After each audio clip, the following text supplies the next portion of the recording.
I mixed up, let's see, we got light gold, ancient copper, and flake white, all from my favorite, the small tongue. Lean this up because I want to get kind of a sporadic kind of deal going on. And then we've got the bartender, and then we've got the chef. So we've got these three dudes, and they're just talking. They're making fun of the dish, but that's like their gang, right? And he's like, I'm not a douche. And they start hanging out, and then all of a sudden the electricity cuts off. And the chef is just complaining the whole time. I mean, this place is absolutely falling apart. This is like the third time that's happened. You know what I heard? I heard that the electricity is going off in the lights in the caves. Straight up, like Valerie has been. When I say sporadic, you'll see when I take this out. I found this out the other day. Good thing that this place is kind of, shutting down for the next month, so they can never fix this. They're doing these massive renovations, so for the next month, now, they're setting up a plot. There's gonna be there's no hotel guests. They kicked everyone out. No staff, because for the next month, they're renovating the place. You get it? So it's gonna be completely empty. I'm getting a little more comfortable doing this, and a little more confident. I'm taking my time a little more than I used to, or than I was. I say used to, I've only done, I don't know, 6 videos, 7 videos. His name is Leon, the groundskeeper, and she waves at him. And it's just really about her. Like, he doesn't wave back. He doesn't seem to like her. So there's just all of this weird vibes and tensions going on. And then she runs into a message from the new housekeeper, Gwen, that says, thanks for last night, with a smiley face. And she's like, yeah, I gotta get home, and I gotta figure this out, but I don't even know what to do. I didn't even confront him because I was having a lot of trouble before with the clumps of it, little occasional dots and whatnot being left in the bottom of the cup. But I've been stirring it a little different, kind of mashing my stirrer against the sides of the cup, and it looks like it may be working because this looks really good. And then we've got Diane and Gwen. The housekeeper's coming. The one that's sleeping constantly with Diane's boyfriend, husband. Like, this is going to get really messy. They're also going to be drinking, so it's going to be really intense. So they get to this place, and they all start doing beer pong. It's just like a crazy party. They've got these inflatable... Oh, yeah, I'll have some left. that they're all like, that they're all just like rubbing up on. It's just like, imagine just a hectic fraternity party. That's the vibe that's going on. So they're all sitting around. Eventually the party comes to like a lull. You know how in most parties it's like a rager, and then eventually everyone's sitting on the couch near the little fireplace and they're just talking, and the groundskeeper, Leon, becomes the main topic because he actually lives on the grounds of the mountain lodge. So he's the only other person, but he's not in the cabin. Like, he's in his own little space, like his own little mini cabin, right? No, he's not at the party. He wasn't invited. And so they talk about him, and they're like, don't you guys think that he's really creepy? I've always been creeped out about the groundskeeper. I mean, there's something about him. Did you know he went to prison? Did you know that? And they're like, wait, what? Yeah, but I heard it was like for self-defense or something. I think that he went to prison for acting. He just had Leon with a bloody knife with blood all over himself and a dead body. So no one really knew. But yeah, he did like 8 years in prison for that. And I know I'm going to catch hell from everybody for having my mask off, but I have the windows open, there are fans going everywhere, I have air purifiers going. So these are all the tensions. I'm going to give you the breakdown of this little circle. We've got Diane and Gwen who hate each other because allegedly Gwen is they're like just sitting next to each other, flirting the whole time, and everyone is so freaked out about the groundskeeper except for Valerie and Damon. Damon, being the dish, she's like, I think we should hang out with him. I think that this is messed up that we're having this party. He can probably hear us having a rager, and he's not invited. Who all in favor of hanging out with the groundskeeper? I can go to his trailer and I can invite him over, and it'll be fun, right? And all of the other people are like, no. Wow, I might have just enough. We should invite him. It's my last day. He seems nice, and we don't really know what happened in prison. Like, we don't know why he went to prison. We shouldn't judge him. This also is in that they want to go get the groundskeeper. So Damon is like, you know what, I'm going to go find him. They're like, are you sure? You're like, no, are you going to get lost? No, it's good. So he starts walking in the middle of the night to the groundskeeper's trailer to go get him. And I also find that using these spoons backwards is much easier and better to get in the creases of these little cups. Being pong. Beer pong still. But it's more like a quiet way. Or a lot of that crazy music in the background. And that is when Gwen starts making fun of Diane. mica She's powder super drunk, tends to and she clump starts and making fun hide. of the fact that Diane haunted.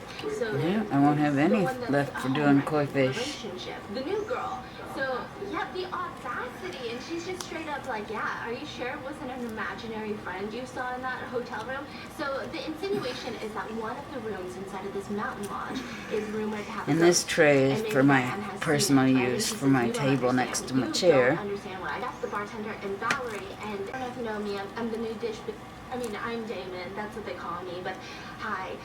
We're having like a little getaway party for Valerie. You know her, right? Do you want to come? It's like at the cabin right there. And he's like, yeah, sure. Let me just get ready. Do you want to come in for a second? So he lets him in, and he's sitting in the living room, and he sees all of these newspaper clippings on the wall of this guy's trailer. So the first one is saying things like, man gets 8 years for manslaughter. And like, oh, in case I don't edit this just greatly, you'll probably hear the storytelling in the background.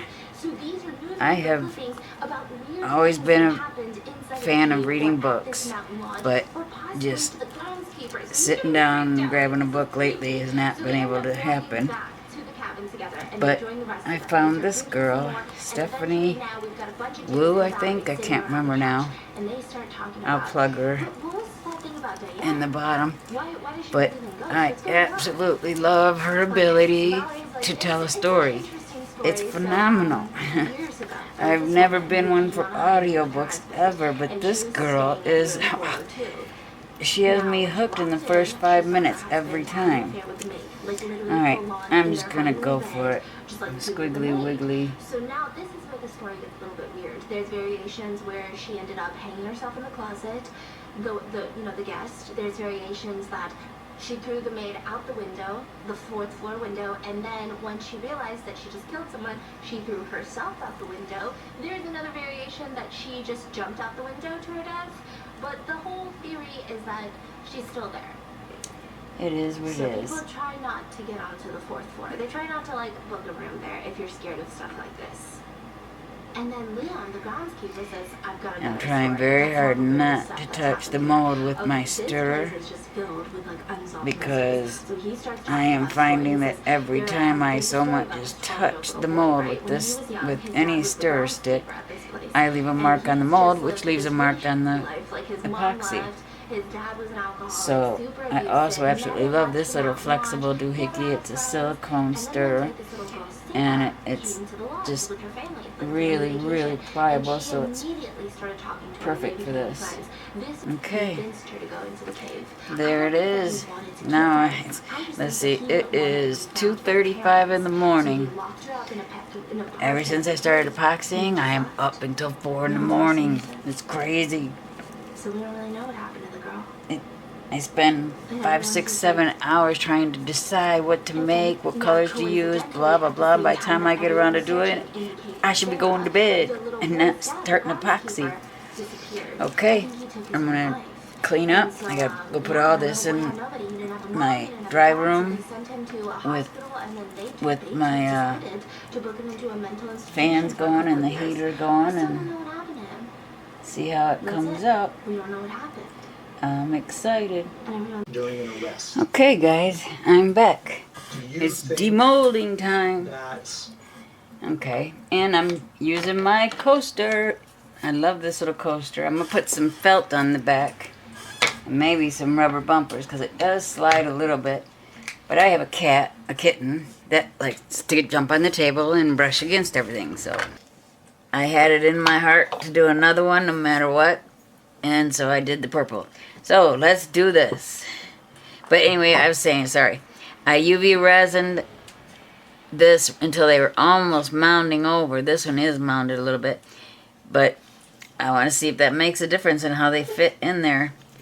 But if I remember, this one is very, very difficult to get out. I had a hell of a time getting this one out, the pink one out. So let's just start with the little ones. Got a little, as you all know, but by my previous videos, by now I tend to drip everywhere. But okay, here we go. And I'm not going to lay it down and I'll look at it at the same time. I'll just do each piece. Now see, I'm still new, very new to this. Dang, there's a bubble right there. Because it just looks like there's so much white blobbiness. And I don't like this. I don't like that squiggly mark. But who knows? It is what it is. Alright. Pop out the little hinges. That one's nice and clear. The little knobby on it, I mean. That one's nice. That one's nice. And this is one of the pieces, this little treasure chest was one of the pieces that really got me going on wanting to do epoxy. I saw the little mold on Amazon, or Temu, and then I started watching videos about it. And I'll tell you, I've never seen a video on YouTube on these treasure chests. I've even did a search, and I couldn't find a single person that did these little chests and did a video on it. So, hopefully, I can get my videos all edited and put together and be the first one to put one out. Probably is somebody out there, but I couldn't find anybody because I was trying to figure out in slow motion how to put it together. Temu, like I said, has a fast-forwarded video, which I got so angry I kept having to skip back and look how they do those hinges, and I still don't even know what they used to secure them in. It looked like she was using clear nail polish. I don't know. But, okay, let's do this. I'm excited to see how these come out. I love the swirly stuff. I have not... Oh, that's got sharp edges. I have not figured out how to work the white yet, but like I've been saying, I'm very new to this. I stayed up so late last night doing these, I didn't wake up until noon today. It was terrible. My dogs were mad at me. Oh, look at that. Oh, that looks pretty. And look at that. I don't see no bubbles. And, oh, I've been watching some videos on YouTube, and other people are having issues with the little pieces of mica powder that don't dissolve and mix in, like that little dot right there. I have no idea. It's not in the mold. Can't feel it. It's in the coloring. But I figured out that I mix the powders in, and I do 3 minutes of stirring, and then I take my little, for example, okay, I get my powder, my resins, and I get them all in there at the same time, and I'll mix for 3 minutes, and then I'll take my thumb to the side of the cup, and I will just do this, and just keep pushing those mica powders against my thumb right there, so that I'm breaking up any possible clumps. But anyway, let's just get on with this. Look at how pretty. Man. A lot of sanding I'll have to do, and I'm not going to waste UV resin to fill this up. I'll just sand the edges down because it's plenty thick enough. Now I'm going to throw these hinges in here. Now, I don't know what to do here because this lid is so hard to get out. I don't know if I want to take it out off camera and just come back, because there's really nothing to show about how to do it, because it's just a whole lot of finagling and pulling. Here we go, here we go. Hey, look at there. Oh, look at that.